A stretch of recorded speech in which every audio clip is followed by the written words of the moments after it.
Stadium swim. It is Field of 68 after dark, before dark. As you can see, it is bright and sunny. Jim's over here. We got Jim Root with us today. We got Jeff coming in with us today. My name is Rob Dauster. Terrence Oglesby's on the IR.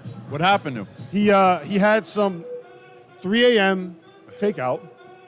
Never a great idea at 3 His a.m. tum-tum hurts. His tum-tum hurts. He's having a little bit of a rough day. Nobody's softer than Terrence Oglesby. Lucky for you Nobody's guys. softer. Lucky for you guys. I was frolicking in the pool, and they just pulled me out and said, "You're on air today." That's right. So we'll see how it goes. Somebody better looking than you, but Listen, this is the Field of 68 pregame show. We got Sweet 16 games to discuss, 4 of them. Before we do, last night, all 3 of us were in the building. We were presented by our partners at Bet River Sportsbook. We're presented by Underdog Fantasy. Jim, did you know you can get a 100% deposit bonus or deposit match up to $100 if you use the code FIELD, F-I-E-L-D, at Underdog Fantasy? Say, now that sounds free. Yeah, that's free. Free money. Oh. We were in the building last night for one of the best NCAA tournament games I think I've ever seen. One of the best NCAA tournament performances in recent memory. Drew Timme, 36 points, 13 rebounds, 4 assists. The Zags win 79-76. I've heard Goodman talk all about it. Jim, just give me like your overarching thoughts. How good was Drew Timme last night? How good was Gonzaga? And has it changed your opinion of them moving forward?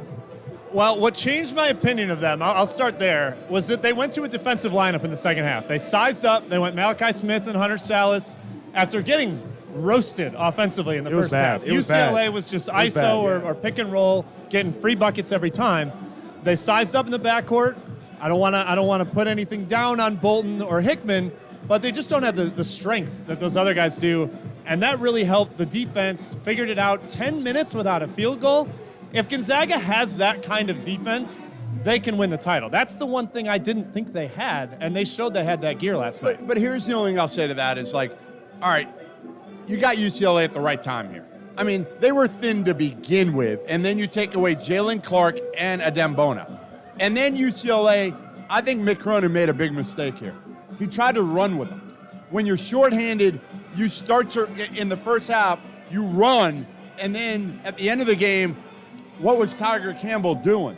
Huffing and puffing, and honestly, they wore down. I think, honestly, if Mick had to do it all over again, you wonder if he wouldn't have played Mick basketball, which is grind it out, slow it down, so that your guys have their legs at the end of the game. Yeah, I think full strength, UCLA can beat them in transition. We saw it in the first half when they were fresh. Right. They were a really good transition But then they were fried. But then they just kind of lost it and were trying to slow it down, but they just couldn't really get it figured out in the second half. So the first game last night, UConn rolled all over Arkansas. Did you enjoy that, Rob? You like that game? The state of Arkansas called the Hogs home. That's what happened. They got to go home. Clint Sterner, he was crying. I was on the radio. In peace. Rest in peace, Rest Clint in peace, Sterner. Clint R.I.P. Sterner. We hardly knew. You know what? Seriously, I'm not kidding. We sat right in front of the Arkansas section. How many times did you hear a Woo Pig Suey chant when the game started? After the game started? Yes. Zero.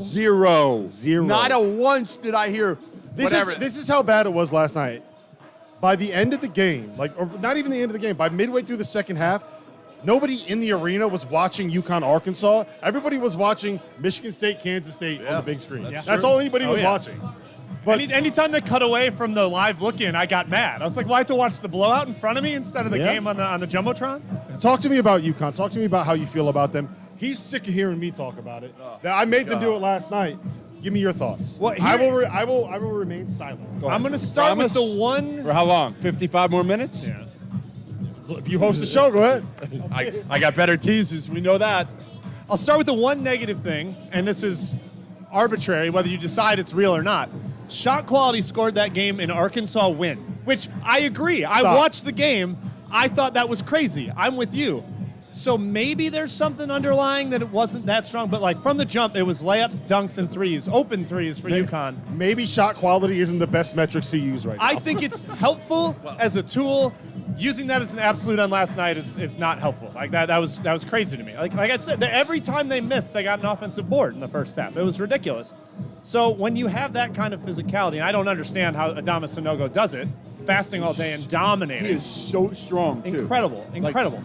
But you have that kind of interior strength, Hawkins is on fire right now. Newton is on fire right now. When their guards are making shots and stretching you out and you can't just double and hope they miss, how do you beat them? They're looking like November UConn. Yeah. That was just thoroughly dominant. Because they got Aline and Calcaterra going too. Like, that's the thing. Who's not playing well for them right now? I don't know if you can find anybody. Here's the most important thing, and I said this. I did a Top Dogs today, so if you're a UConn fan, go check that out, Top Dogs podcast. The key for them, what makes everything else work, is Andre Jackson. When Andre Jackson is a threat on the offensive end of the floor, and when he's confident, then that changes everything that they do, because he does so much for them defensively in terms of flying around, in terms of point of attack, in terms of being the weak side defender, in terms of being the tagger when Adama Sanogo hedges hard on the ball screen. When he's confident, I don't know how you beat them. Yeah, he hit a three early, and I was like, all right, I guess if he's making threes, then we can maybe close the book on this one. And early on in the season, or early on in the Big East season, what teams started doing was stop guarding him, right? They did the Rondo defense. They did the Russell Westbrook defense. Pulled the guy guarding him and just put him in front of the paint. Cut off the drives, cut off Adama Sanogo post-ups, made it that much easier to sell out on Hawkins. And it got in his head, and it messed with him, and he didn't really know how to do it. So what Hurley has done is gotten him to figure out where he can be the biggest offensive threat, short corners, dribble handoffs, as the screener, corner threes. Got him to do those things, and now you have to engage him defensively, and they're back to having confident Andre Jackson. I call him Andre effing Jackson. When he plays like that. Well, he's not hesitating shooting. No. That's the biggest thing. He's got enough. In Albany, it was impressive because obviously that's his hometown. And again, not hesitate. That's the biggest thing. Like Rondo, he would shoot him. I would watch him in practice all the time. He'd shoot threes and make them. But in the game, he couldn't do it. Jackson's doing it now and making enough. They're going to go under it again. Like, to me, every team should make him make that shot. You have right. to. Yeah. And if he's not, well, you got to have enough other dudes who are, which they have. Hurley did a great job and his staff in the portal this year. Yeah. Getting the right guys, right? The right guys for what they brought back. Yeah. That was the key. He knew what he had back, and he built the team around those three guys. Mark Few said that in the presser last night. He's like, they have built their roster so well. Right. Like the way they complement each other. And Arkansas did not. Guards. And Arkansas did not because they had no shooting. Yeah, none. Not at all. High-end talent, right. No shooting. Yeah. Yep. The thing about Jackson that I love is he's figured out how to be off ball. He's a great cutter, and he gets in there for offensive boards. It's not just Sanogo and Klingon that are in there. He flies in, and he'll steal one from a big guy, and you can just feel like the wind go out of the other team's sails. They're like, that guy came from out of nowhere, and now UConn has another chance at a bucket. Yep. By the way, Rob, Jordan Hawkins said to me he will actually show some real emotion if they win the whole thing. He did. Some real emotion. When he did the that was like to the as crowd, much as you'll see. That's I'm talking about like wild, outgoing, crazy emotion. Yeah, I'll believe it when I see it. If they win it all, I'll believe it when I it'll see probably it. be All right, crying. let me ask you guys this right now, okay? If you had to re-rank the NCAA tournament right now, all the teams left, give me your top three. I think we all will agree what the top three is.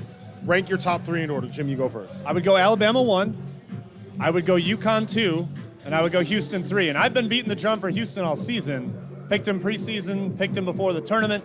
As a ticket holder on Houston Futures, I am terrified of UConn because UConn can kind of do everything Houston does, but better. They have that gear. But what they don't have is point guard play. Like, they don't have the same level of point guard play. Shed showed, and I know he hasn't been great all year this year, but you know what? He showed he could take a team to the Elite Eight without Sasser and Mark a year ago. Yes. That's pretty damn impressive. So I still trust you, Houston. I would probably put them at 1 for me.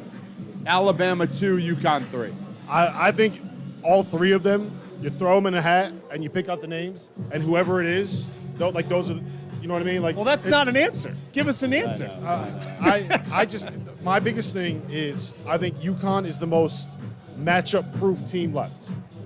But you know what, UConn, again, I go back to it, and I love UConn, but I keep going back to it. Ultimately, it's give me the last national title team to win, cut down the nets without a high-level point guard. Give it to me. Give it to me. Go ahead. I mean, how high level do you consider DeJuan Harris? a lot better than a non-point guard, which UConn doesn't have one, really. Yeah, then the last one was like, I don't even know. Like, it's probably DeJuan farther back than Harris you have to go. obviously isn't very good offensively, but he's elite defensively.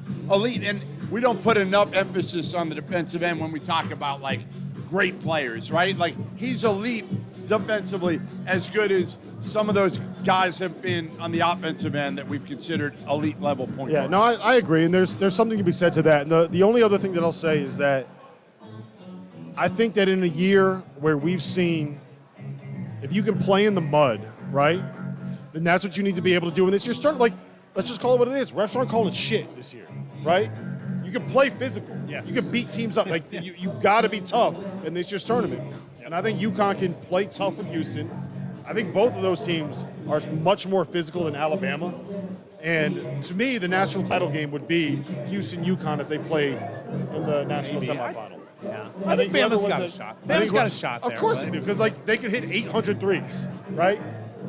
They could hit 800 threes, but I just think the toughness and the physicality. Listen, before we start talking about tonight's games, I do have to ask you guys about Marquise Noel. He said last night that Marquise Noel, 20 points, 19 assists, 5 steals, doing it on a bum ankle, top 5 NCAA tournament performance of all time. Agree or disagree?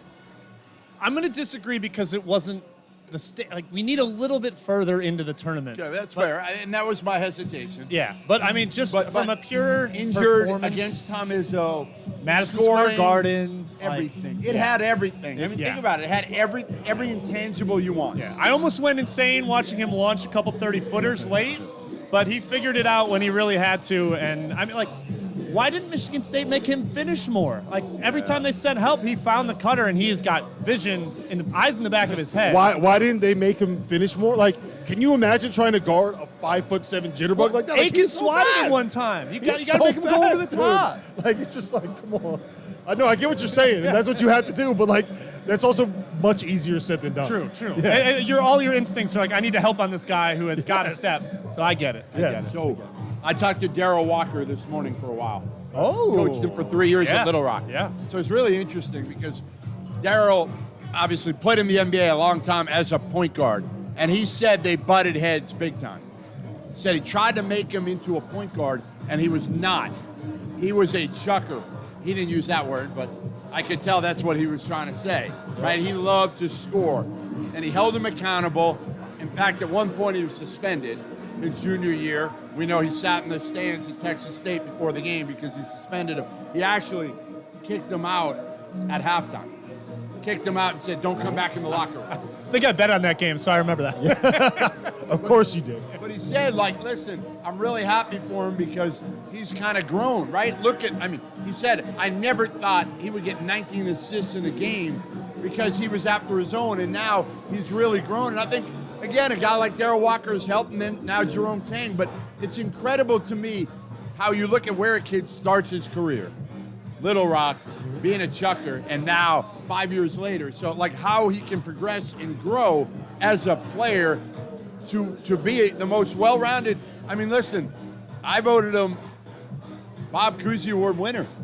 How do you not right now? If you're voting today, like, to me, those games should matter. I'll tell you what. Right now, having voted Tyler Kolek a first-team All-American, Feeling pretty crappy. I feel stupid. Right. I feel And you stupid. should. Yeah. But he was great for not the the first time I season. felt stupid in my life. Goodness. You needed All to right. come out that he had a sprained wrist or something. Yeah, that's then what you're going to feel better. It was about his thumb, right? It was Tyler his Kolek's thumb, that's right. Really bothered him. All right, putting you guys on the spot. You got 10 seconds each.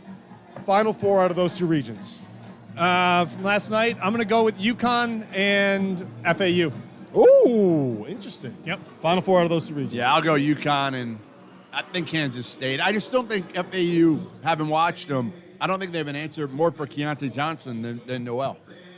He is picking against Mr. New York City in the Garden. Come on, that is Alex. one of the dumbest things. Might you could be a possibly bad do. move, Jimmy. Listen, we gotta go to break here. But when we come back, Jim, our gambling expert, is going to tell you why you want to be on a lot of the underdogs tonight. That's coming up next. Field of 68. Today's episode is brought to you by Underdog Fantasy, the easiest place to play college basketball pick'em, where you can get a little extra sweat during March Madness and win real cash prizes simply by picking player stats in this weekend's games. In Pick'em, all you do is predict whether a player will go higher or lower on Underdog's projected totals, whether that's points, rebounds, whatever. For example, if you're like me and you think Zach Edey is going to go nuts in this tournament, pick higher on his points projection, add up to 4 more picks, and if you hit them all, you can win 20 times your money on a single game. Underdog's slick mobile app is easy enough that dummies like Jeff Goodman have even figured it out. So go to underdogfantasy.com or download the app and use the code FIELD, F-I-E-L-D, and Underdog will match your deposit up to $100. Now is the time to get in on the madness. So remember, underdogfantasy.com, promo code FIELD. Welcome back. Field of 68 after dark, before dark, pregame show. We got to talk about tonight's Sweet 16 games. Rob Dauster here. I got Jim Root subbing in for Terrence Oglesby. Jeff Goodman here. And look, I got to be honest. I think T.O. realized that if he sat in the sun today, that ball dome was going to get a little bit too sunburned, so I think he had to tap out. I think that's really what it was. Let's talk about tonight's games. We have 2 1 seeds in action against 5 seeds. Both of them are 7 to 7.5 point favorites. Jim, I'm going to you first on this one. San Diego State. I've been off of the Mountain West all year long. I am kind of buying them in this spot with 7 points. I think it's a little similar to what we saw with UCLA and Gonzaga, where if they can control the tempo, if they can get more physical and kind of beat Alabama up a little bit, then they can stay in this game and be competitive. Where do you stand? I like Alabama. I think they're comfortable with that physical game. This team has a top 5 defense per KenPom. They're huge at almost every position. And since they put Quinterly into the starting lineup 5 games ago, they've won every game by 19 or more, all 5 against NCAA tournament teams. Now, San Diego State's the best one of that group, and that includes Corpus Christi, which maybe, I'm skewing the numbers a little bit. But I think they're kind of comfortable playing in the mud. You talked about it. Their defense is good enough to do it, and the half-court execution, well, it's a little more iso ball than I would like, but they've got the talent, and San Diego State's half-court execution leaves a lot to be desired for me. That's fair. This isn't mud. This is like quicksand, though. I don't know if they played in this before. They can get frustrated. They can really get frustrated against the San Diego State team if they really muck it up like they want to, right? I think ultimately they win this one, but it could be interesting. Again, I think they're going to try to to me, again, if you slow it down and you're Dutcher, you have no choice. You have to play that way. You don't have a lot on the offensive end. You have more than you did a year ago. Still, they're not great at scoring the ball. I think ultimately Alabama pulls away late. Maybe San Diego State keeps it within 6-10 points for the first 30 minutes, and then the talent's there. It's too much for Alabama. They'll eventually get going, and if they can get a good enough lead late, then San Diego State's got to play a way they're not comfortable. Yeah, my biggest thing with this matchup is that I keep going back to the Tennessee-Duke game. And what we saw in the Tennessee-Duke game was a bunch of old, fifth-year guys completely manhandling a bunch of freshmen in a game where the officials let them play that way. And what we've seen all tournament is officials letting them play that way. That's just, I keep coming back to that. And then combine it with the fact that I think San Diego State's going to be able to control the tempo. It's easier to slow a game down than it is to speed a game up. That's where I keep coming back. Can I rebuttal the Young point, though? Because Alabama has really changed the rotation lately. It's a lot more Quinterly, a lot more Gurley, a lot less Bradley, a lot less Ryland Griffin. They're kind of playing older at this stage, and it's working for them. Those guys have a little more dynamism, but they've kind of figured it out with this version of the team. So I don't know. And we still have the Mountain West thing to factor in. Yes. Real quick, you're talking about Quinterly. On Underdog right now, you can go higher or lower on 13 points and higher or lower on 3.5 assists in this game. Would you go higher or lower on those? I'm not sure about the points, but I would go over on assists. I think he's going to play a very good floor game in this one. That's what we said last night, right? Higher on assists? Yeah, I would go higher on assists. I would go lower on points. Yeah. Where do you stand on the physicality part of this? Are you worried about that at all? Yeah, a little bit. But I think they got enough dudes and high-level athletes. To me, on that front line, where's the answer for Clowney? Like, if Clowney shows up. Like, they just have so many guys that even if a couple guys have an off game, doesn't matter. Nados can sit him down and play another dude. San Diego State has they don't have other answers, right? They just got a few guys who could score. Let me ask you this, Goodman. Coming into the tournament, you were worried about whether or not Alabama was going to be able to deal with the distraction of everything Brandon Miller. And it feels like that hasn't been as much of a story as I expected. It's like underlying there. And they mentioned at the start of every show. Maybe I'm just not paying attention to the press conferences or something. No, I think they prepped them. They prepped Brandon Miller on how to answer the questions and really not answer the questions, right?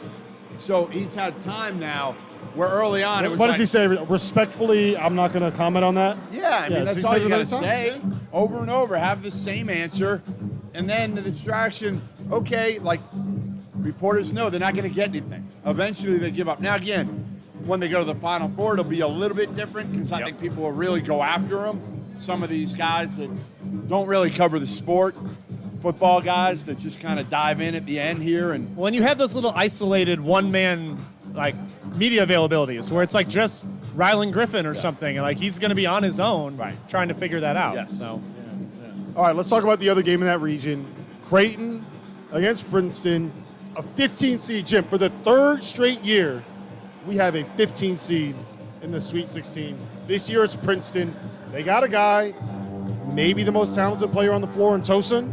I don't know where you stand on that. They're getting 10 points tonight. I kind of like Princeton in this spot. Am I crazy? Am I out of my mind? No, I think they have figured out the underdog template of let's slow it down.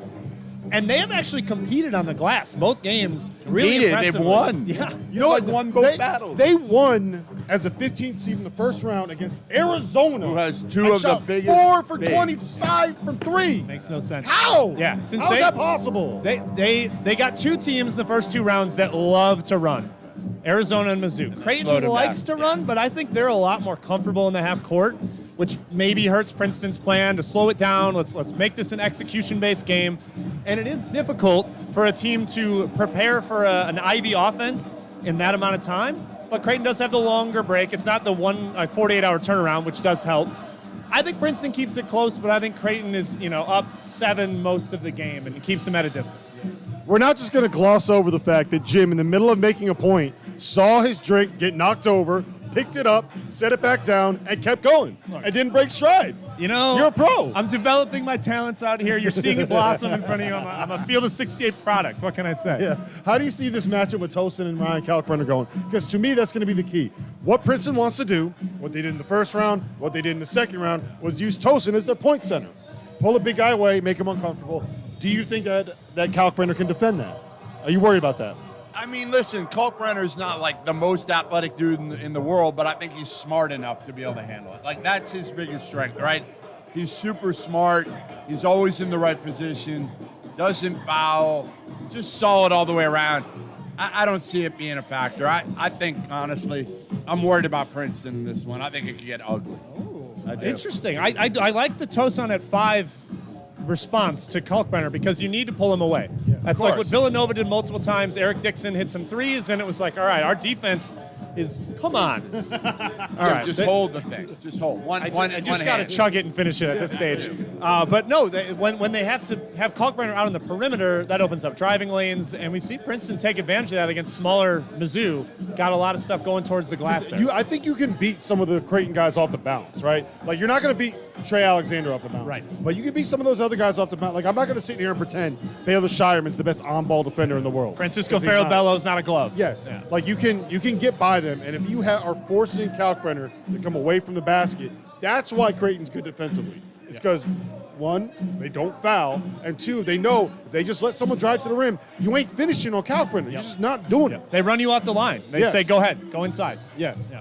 So if you can pull him away, that to me, that's the key. How effective is Tosin at pulling him away? Yep. And Well, if they 'cause- could do that, they can win. But he can't shoot. He's more like going to be dribbling from the top of the key.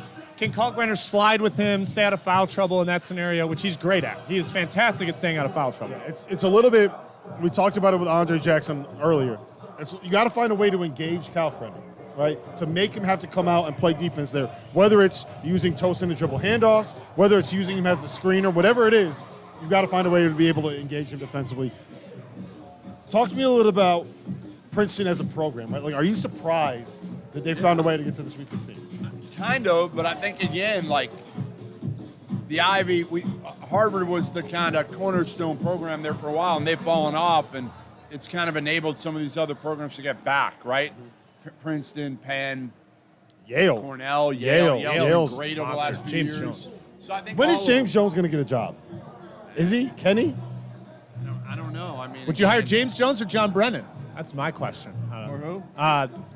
John Becker. Becker, thank you. I've called him Brennan like 4 times before. That's my bad. That's my bad. Yeah, Becker can't get out of Vermont, and James Jones he can't get anything. I mean, again, he just can't get anything right now, and it's hard once you're in an academic spot for so long. It becomes really difficult. I remember talking to James Jones's brother, Joe Jones, and he was in the Ivy for a while at Columbia. Then he goes to Boston University, gets out, and then they go to the Patriot League. It's just hard to get jobs outside of those academic leagues. But, yeah, I mean, I think what Mitch has done is great. Obviously, it means so much to him as a player, former player, to take them back and take them further than they went when they had the upset against UCLA. What was it, 27, 23 years ago? 27 years ago. 27 years ago? 1996. Yeah, I mean, listen, I just think, and I've said this all year, Creighton to me is a top 10 team. And they went through a lull in the middle of the year, and it was clear why, right? Ryan Kalkbrenner was as important to Creighton as any player might have been to any team on both ends of the court, right? He's not like going to blow you away offensively with his numbers, but what he can do defensively is again, he can alter shots. He's always in the right position. He's so smart on both ends of the court. Even on the offensive end, what he's able to do in terms of opening it up for some of those other players. So I just don't think Princeton's got enough here. I don't. I want to ask you guys this. It's a little bit of a bigger picture topic, but in the last 3 years, we've seen 3 15 seeds make it to the second weekend. In the last 5 years, we've seen 2 16 seeds knock off a 1. If you want to throw Florida Gulf Coast into the equation, in the last decade, we've seen more upsets than we ever saw in the previous 31 years of a 64-team NCAA tournament. My question to you, why? I think the talent level has distributed more evenly through the sport, especially transfers down are willing to go different places because they don't have to sit. Like, I think that really helps. I mean, maybe that doesn't go all the way back to Gulf Coast or whatnot, but I think the fact that you get guys coming down and they're like, all right, I'm content going here because I don't have to sit out. I can be a star right away. My ego's not gonna be damaged by stepping down a league. That's really helped even things out. That's my best explanation. I want to do something with like the shot clock shortening, but that should actually help favorites. So I'm not really sure. Everything. There's so many different factors to me that all hit at about the same time. I mean, you got overtime elite in the G League Ignite. That takes away like three high-end dudes that Kentucky or Duke or one of those guys would get. You got the transfer portal, like you're saying, Jim. You got the extra COVID year. You got NIL. You got the Wilson basketball being overinflated, Inflategate. I mean, there's a lot going on. No, seriously, there's a lot going on that's contributed to it. It's not one thing. So here's my biggest take is that the continuity in roster of the teams that pull off these upsets, like these guys are around forever. Mike Bothwell and Jalen Slauson have been roommates for 5 years. 5 years at Furman. Even FAU, the core of their team has been there. They've brought in a couple transfers, right? But Dimitri Roberts and Grant Singleton they've been Coming from Stack. Yeah. From Stack. They were together for 5 years. They've been roommates for 5 years. Yep. They had 2 different programs, but they know each other. They know Tobin, right? Yeah. So I think it's the continuity. Whereas at the high major level, a lot of these teams are like you're putting together a roster every year.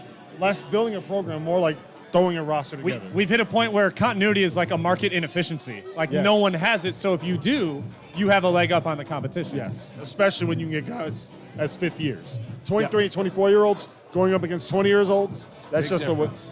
that's a big difference. All right, let's move to the other side of the bracket. I want to start with Houston-Miami because I think that is of the games tonight, that's the one that I'm most excited to watch. So, Goodman, I'm going to go to you first on this one. You are the biggest Houston stan on this show. You love the Cougars. You've been calling them the best team. all year. Yeah, all year you said they were the best team in the country, the favorite to win the national title. They are going up against a team right now in Miami. Vets, knows how to win. They get it done in the tournament, and they got guards. Say whatever you want about them defensively, about them on the glass. They have guards that can go and get a bucket whenever you need a bucket, and they got 4 of them. Talk to me about the Cougars against the Canes. Listen, I'm not if I'm Kelvin Sampson, I'm scared as shit here because this Miami team's got confidence and swagger right now. They played so shitty in their first round game and played so well in their last game against Indiana, right? Everything clicking. Isaiah Wong and Nigel Pack give you a good veteran backcourt. Love Jordan Miller. Norchad's a beast down there, down low. Like, he can match Houston's physicality and their toughness. So I think they're like, again, they're certainly capable. They're really good. And I think, like, you look at, they're playing loose.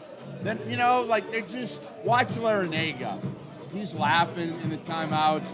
They're laughing with him. I went up to Larinaga after the game against Indiana. I was like, man, like, it's really impressive to watch your team because they look like they're having a ton of fun. Yes. And you look like you really connect. I said, you're in your 70s and you're really connecting with these dudes. That's not easy to do, but he's done it. I mean, you mentioned Amir, and that's kind of what I want to zero in on because he can match the physicality, the effort level. Look what he did against the Indiana front line. TJD, an All-American. But Houston comes at you in waves, man. They got 4 guys kind of to his 1. I don't really know where the depth is for Miami. And I don't think the ankle's bothering him anymore, so I'm not even going to put that on the table. But Houston's got 4 guys, 6'7", 6'8", that are active constantly, and they're going to battle him. They're going to hit him like a running back late in the game where the D-line's kind of worn down. Like, as the game goes, I think that'll get to him a little bit. That's where I think Houston has the advantage. You mentioned the guards. That's kind of a stalemate to me. I think both teams have really good backcourts, but I'm going to give Houston the edge with their physicality. Are you guys trusting that Sasser and Shed are completely healthy?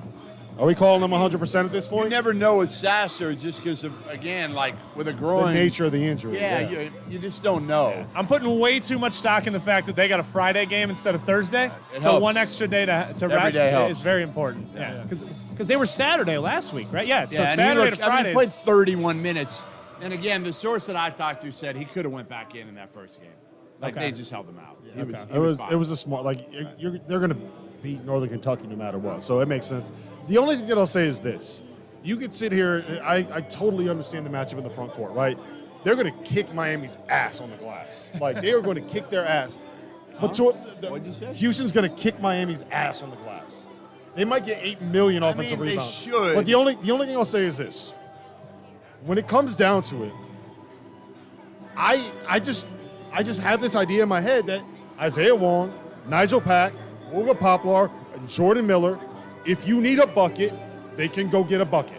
And and they 2 can of them go- were there last year. Yes. I mean, they went deep. And they've So did gone Houston, through this. But They've seen it. I just think 7.5 is a high number. That's A what I'm- high that I number. agree with. That's That what I agree with. I love Miami tonight. I don't love the money line, but I kind of like the money line a little bit. A little bit.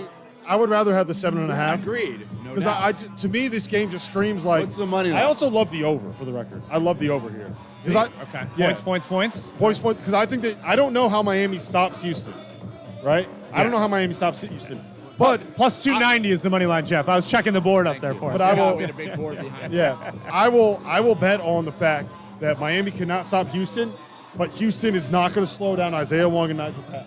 Yeah, 'Cause a lot of routes. those guys just in the tournament they show up, man. gonna be hard They to- just show up. Well, they're tough shot makers. They Yes. don't need to be open, and Houston's Yes. like the best thing they do is challenge every shot. But if you're tough shot makers, you're used to a hand in your face. Well, they're going to get, they got in foul trouble last game. Like, think of what it's going to be to guard these dudes. Like, again, they've been playing in a mid-major league all year. yeah. So it is different. No, they have. One other tournament team, I think, I buy What do you this want a me to little say? bit. But Mid-major plus league? How's that? Okay. I just love how you slander Memphis and the American as much as you can. It's so fun. mid-major's a little harsh. It's not the They get so SoCon. riled up. I They get just so mad. say the truth. It's the truth. You want to argue with me on it? Either of you? No. No comments. Right. No comments. Look at me right here, Mike Oresco. I didn't say it. He said it right here. Mike, it was it him. was me. It was this guy right here. All right. So, how do you match up if you are Houston? How are you matching up? Who are you putting on you? Who? Where do you see? Like who? What do you do to stop Isaiah Wong? The nice part is they have really good defenders in the backcourt. Like Sasser and Shed are bulldogs. When I talked to Sampson in the preseason for the Almanac, how about that for a plug? He was like, we can build our defense around 2 harassing guards. And he had done that before with Rob Gray and I forget the other one, Corey Davis. He's like, we've had a defense built around 2 awesome guards. And between Sasser and Shed, they've got that. I think you can throw them on Wong, on Pack. If you want to size up, Tremont Marks there with a little more length. They're going to bother Miami. These guards aren't going to like waltz into shots constantly. But I would probably go Shed on Pack, unless you think he's going to gamble too much, which I'm a little worried about. You can't leave him. I'm worried about putting Sasser on like that. To me, all it takes is one little tweak when you have like a soft tissue injury, and you're done, right? And then it's just like it shoots down. It's painful. So you put him on Poplar? I think so. I think who's also banged up, which helps. I think that's what I would do, and then just risk it the other way. Like if Isaiah Wong's going to beat you and Jamal Shed's going to just be there harassing him, climbing up underneath him, I think that's what I do. But again, at the end of the day, I don't think that it matters. Nigel Pack, Isaiah Wong, and Wooga Poplar are tough shot makers. Yep. And if they're to me, you tell me if this is crazy. I always bet on good offense beating good defense. I think if you are a great offensive player, the defense doesn't matter. Yeah. You know what I mean? The great offense beats great defense. Like if you make a contested shot, the defense did everything they could. Yes. Yeah. So like you make it tough, but the good guys are going to be able to make those shots. And I'm just buying the idea that Miami's guys are going to make those shots. All right, let's head to the other side of that the other game in that bracket. Xavier, Texas. This is probably going to be the most entertaining game because I think both teams will get up and down. Neither teams are great defensively. And we got 4 really damn good guards. Sule Boom! And he might not even be the best guard in his own team. Nope. Kobe Jones might be better. And Marcus Carr has been really good this year. I mean, they just a lot of dudes on this team. I wonder if it comes down, and I know it's a guards game, but I wonder if it comes down to the bigs and Nunji against Dessou. Like, Dessou's been awesome, but again, Nunji's so big, and he's such a tough matchup because of his ability to step out a little bit. I don't know. I mean, like, I don't know where this is one game that legitimately I'm like, I would just take the 4 points. Kind of coin flippy? Yeah, like to me, 4 is a big number for what's a coin flip type of game. Yeah. I've been beating the drum for how good Dessou's been. Last 5 games, he's averaging 18 and 9 in 26 minutes a game. He's given them a ton, but he was against the Penn State front line, the Colgate front line, and I love Kansas defense, but they're not big, so that he's got a couple games that were favorable matchups. Nunji is a totally different animal to go against. A true 7-footer who can defend, who can shoot, he can move him around. I don't know if we get the same quality Dessou game today because of how good Nunji is.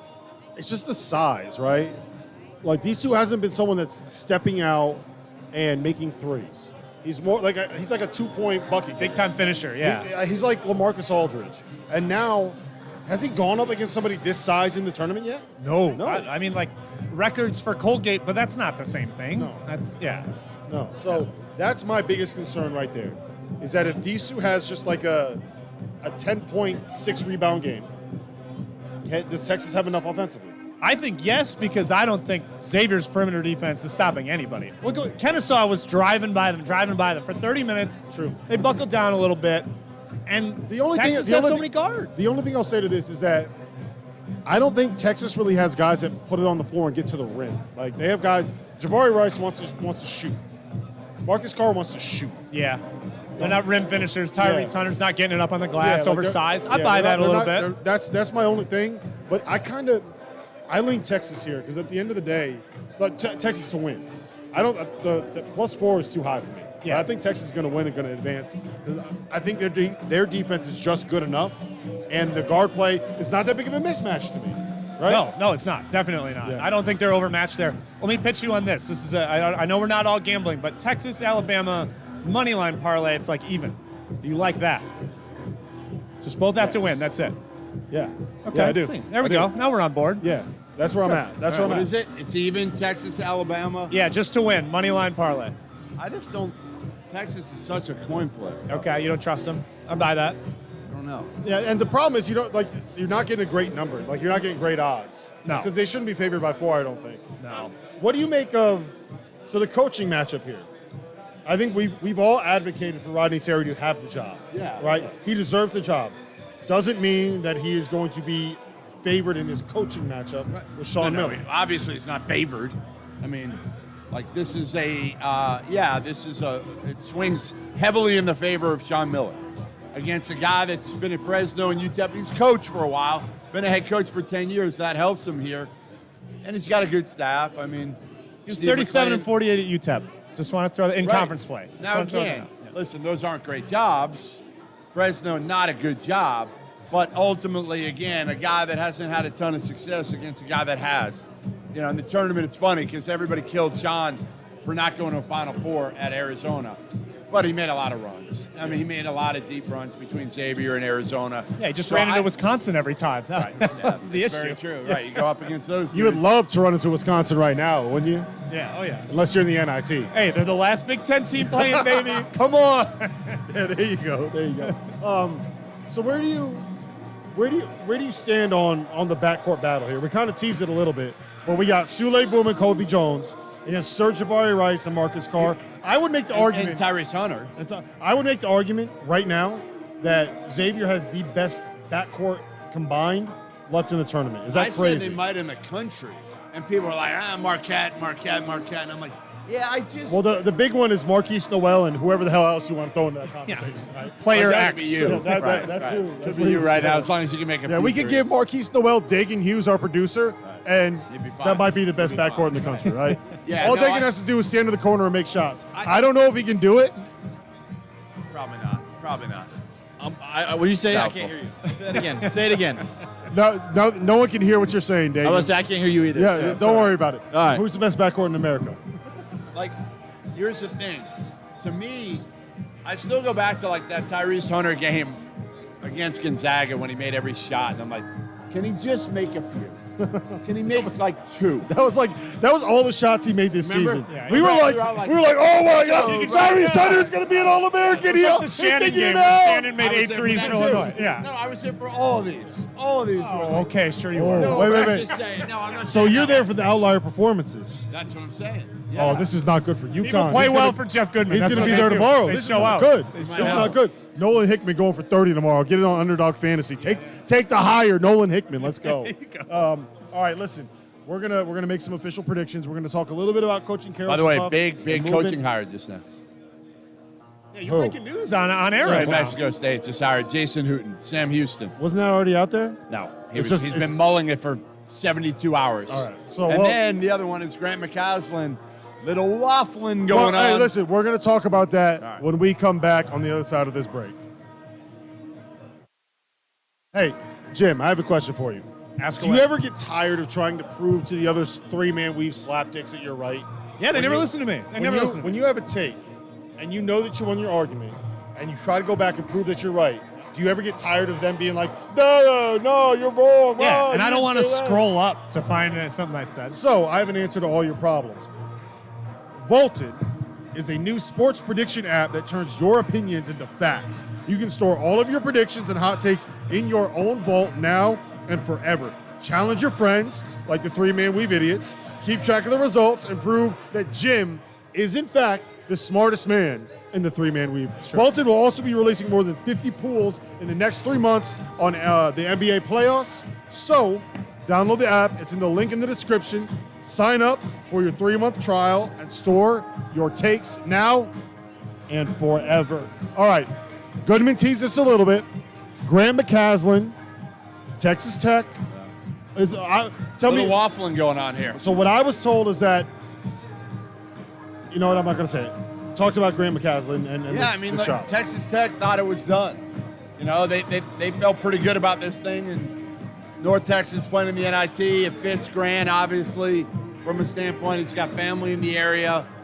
He turned down SMU last year, and now he's trying to figure out. And really, he doesn't want to talk right now. He wants this thing to play out. But, you know, I said this kind of at the beginning, like when this thing started. I'm not sure Grant fits at Texas Tech. That was my concern, and I wonder if he's starting to feel that way right now. And That's exactly what I was going to ask, is that he makes significantly more sense to me at something like a TCU. Like, let's say that Jamie Dixon decides, I want to go find a job back on the West Coast. He's a California guy. I want to go back and find something in the Pac-12. I want to find something on the West Coast. another one is Oklahoma For for McCaslin. Oklahoma. Because Porter might not be there long? Who knows? They're pulling the ripcord already on Porter Moser. No, they're not ready yet. He but wants I the think- Midwest, right? He wants to get back. I hung out with Porter at a bar in Chicago, and hey, the loves man loves the Chicago. city. He Yeah, loves he the city. does. He does. Yeah, what I will say about Grant McCaslin is that, and the Texas job in general, is what people have told me is that when you're there, you have to deal with a lot of booster involvement, right? You think? A lot of booster involvement, which is not the same as when you go to something like a TCU, where you just kind of show up, you do the job, and you're good. And my understanding is that that's something that Grant is like, I don't know if I want that necessarily. That doesn't really fit him. That Yeah. doesn't fit who he is, his personality. He wants to coach ball. That's why I said Paul Mills I thought would be the better hire No. anyway. You know who they need to go get? I do not understand for the life of me why they won't do this. Go get Andy Kennedy. Why He's not? in the mix because he hasn't done enough. But here's the thing. He hasn't done enough, but he was at Ole Miss. He was the best coach Ole Miss has had in like 3 decades, in my lifetime. At Ole Miss. I actually wonder, could they? I don't think they could, but if they made a crazy offer, could they get Steve Forbes out of Wake Forest? It would have to be nuts. Well, the problem was Steve, he just signed the extension, right? Like, what is that buyout? I mean, Texas Tech's got money. If they want to buy him out, they'll buy him out. Yeah, but like that's just okay, fair enough. But why not Andy Kennedy? Like, are they just looking for a big name? I mean, I just feel like Andy Kennedy. Am I wrong in saying that Andy Kennedy would fucking crush it at He Texas might be Tech? the guy by default now because Mills is at That would be a Wichita good thing. and- That would be a and good thing for him to get there. Yeah, Like, I mean, like AK Talking would to Goodman, fit talking to them. I'm trying to show you to AK talking would to the fit- mic. He'd fit in Lubbock. He would. He And would. he's a I'm not good saying he coach. wouldn't. What do you I'm make not of saying Andy he Kennedy? I think he's a very good coach. Like you said, Ole Miss has not been that level. I know it was like they weren't making tournament after tournament after tournament. He They win also 20 games. wait. He also let Marshall Henderson be Marshall Henderson. Now I guess you could do that in Lubbock too, but like who else lets Marshall just roll? But Just that's kind of what Kennedy, let him rock. Kennedy always has the I know. scoring guard, the Jelly Walker, the Stephon Moody. Like he's had a guy over and over. It's kind of the way he plays. He gives that freedom, the confidence to the guards. True. All right, so we have more than 300 people watching live right now. If we get to 200 likes on this stream, I am going to throw Goodman in the pool right now. If we get to Yeah, 200 let's see if likes, that happens. if Let's we see get if to fat 200 ass can likes, throw me in the I'm pool. going to throw Goodman I mean, in the pool. He needed a triple XL shirt for him. We'll see, Goodman. He's got a lot of gullet weight there. Yeah, I I don't know. want you to. I am I scared. might throw it my back if I do it, but it'll happen. I might go in the pool with you, but it'll happen. It's worth it. I wanna ask you guys about just Conference USA in general, because of FAU's run. FAU's in the Elite Eight. We have North Texas and UAB in the semifinals. They're heading to the Garden. They're gonna be playing there. No, They Vegas. Oh, it's in Vegas now. Vegas now. No, NIT. when are they playing? Should we stay? Not sure. Can I go? I can't leave Vegas. Is anymore. it like Sunday? where's Derek? I don't know. Get Derek, the CEO of Circa. Get him over here. We might have to stay for 3 more days. By the way, Leaving. quickly for anybody who's never been here, Circa Stadium Swim, ridiculous. Absolutely Look behind ridiculous. us. Best place in Vegas. I know the chat has been Downtown, Yes. it's great. Rob Dauster making his first ever appearance in Las Vegas. How about that? Wow. I didn't Isn't know that amazing? That's wild. I know, You know, wild. you know what's amazing? It's like, I didn't want to go. I'm scared. I don't want to go. not It's a what big boy city, Rob. That's, Welcome. that's Welcome. not what I Good said. to have you. That's not what I said. But can we tell the Fanta story from last night? Can we tell the Fanta roulette story? one? I don't know the fantasy So story. we spent about 3 hours at a blackjack table, all of Wasn't us. that long. It was me, Goodman, T.O., and Fanta grinding away, Jim, grinding away, and all of us ended up being up like $300, $400. I think you made like 500. Fanta was up a couple hundred But I bucks. was in the hole plenty. T.O. won like $400. I was up like 300. We walk away. We're done. Cashed in. Yeah, we're I done. already cashed in. Like we go, we cash all of our stuff in. We come back, and Fanta is standing behind a roulette table. He is chanting Stubble Field, Stubble Field. He starts he goes, U-C. He does a Yukon chant. He starts screaming about the Johnnies. He starts screaming about the Red Storm is back. Patino is back. You know what? He kept going, that's why. He goes, you know what? Patino is back. I need to put it all on red. Puts like $400 on red. We had a couple beverages, and I was like, Fanta, you're right. Patino is back. I'm putting all my winnings on red too. put it all right there. Goodman goes, I mean, if we're all going to do it, I guess Everyone else is doing it. I gotta join the party. The whole Goodman puts group's 300 down. Then everybody else around the table is like, wait, we're all on red? And they're like, yeah, us too. We ended up having like $4,000 on Hey, red. the best part was when the two women came over. Well, hold on, we'll get there. So we all put it all on red, and we lose. It shows up black. So we're like, we got to run it back. So we go and we do it again, and this time it wins and it hits, and Fanta starts going, Patino, Patino, Patino, chanting Patino. And these three women come over and goes, why are you chanting for Latinas? And they stuck around. And they stuck around. Can that reputation stick with Fanta? That he just chants Latina? Oh man, it was so funny. It was a great night. It was a great night in Vegas.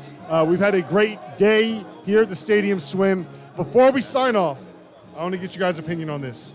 RJ Davis coming back he'll be a senior, right? Yeah. Armando Bacot coming back, fifth-year senior. You know who's probably not coming back? You know who's probably not coming back for Carolina? Please tell me Caleb Love.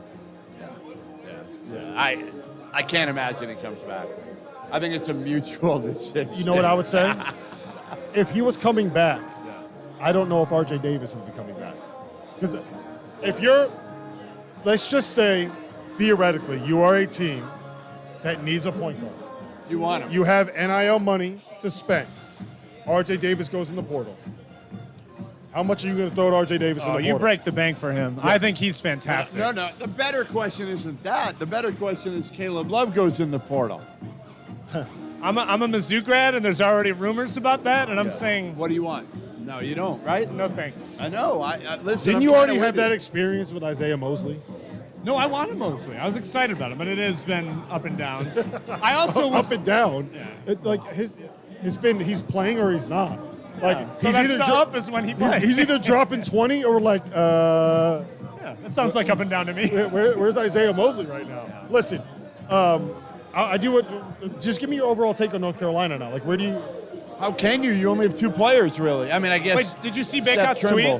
What? Bacot tweeted, "Who wants to play with me? DM know, me." it's awesome. Like he's actively recruiting, which Good. is Do awesome. you want me to tell you the story of how I broke the news What? with Bacot? Yeah, absolutely. Did I tell you this? I love never Armando. told you this? I love Armando.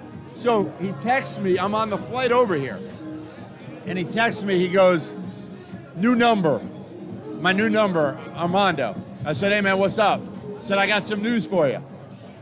I'm coming back." So I'm on a flight, and I've been kind of going at it with with somebody else from another big company over the last few days. So I'm wondering, is it really Bacot or is it somebody effing with me, right? A kid, whatever. So I said, I'm like, hey, I'm on a flight. I can't call you. Prove to me it's you. So he sends me a picture. I said, no, that ain't good enough. I said, tell me the last thing we tweeted about, we texted about from your old number. So he responded with the exact last text. I said, all right, I'm good to go. But I was scared shitless. Did you explain it to him that? Like, what was No, I happening? didn't tell him that. But I just said, like, I can't call you right now. And, like, you just never know, right? Like, you never know. I believe the kids would say that means the other guy's living rent-free in your head. I know. No, yeah. It wasn't that. It was more just like at any point I would have been worried, but at that point I was on high alert. That's actually my favorite part about that is that Armando was like, yeah, here, let me go jump through all of these hoops to make sure Goodman has But he news. really, the best part is, Armando was just like, I don't want to make a big deal about this. I just want you to tweet it out and me be done with this. I love Armando too. And I actually think Armando, in a role where he doesn't have to be a de facto, like, key leader. He doesn't have to be the guy. He's almost like too nice a kid. He's not going to, like, Timmy's got some of that too. I've talked to Timmy about this for a while in Portland, in Vegas, and here about how he's kind of come both, like, trying to be a good leader, but he's like, I'm not really about jumping dudes. With Timmy, it's been more about being serious. If you watched him last night, wasn't joking around nearly as much. He said even in practice, he's more serious than he ever was in the past.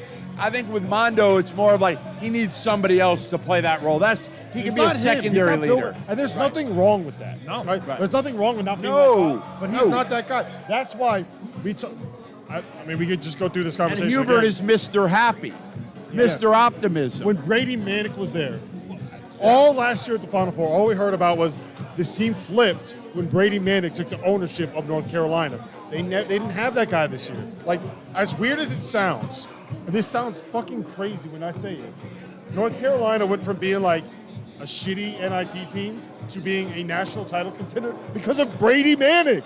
It's crazy when you think about it, but that presence in the locker room mattered for them. And on the court and off, he was fantastic down the stretch. The thing about this, too, is the guy doesn't have to be a better basketball player than Baycott. He just has to kind of own the locker room. Yes. And Baycott will let him do that. And on the court, Baycott will be the star. He just needs that guy to give that kind of juice in the locker room. Absolutely. Listen, we're at the stadium swim. You can see it behind us. There is a 143 by 40 foot, 14 million megapixel LED screen. You guys can't hear the music, but the DJ, he's killing it right now. There's no glare on the screen. They've figured out how to avoid that. It's incredible. I've been here too many times. There's no glare on the screen. Jim, you are a single man. Sure. What do you think of the scenery here? It's worth seeing. There you go. It's worth seeing. So make sure you come by, hang out. We're going to be here all day watching the games.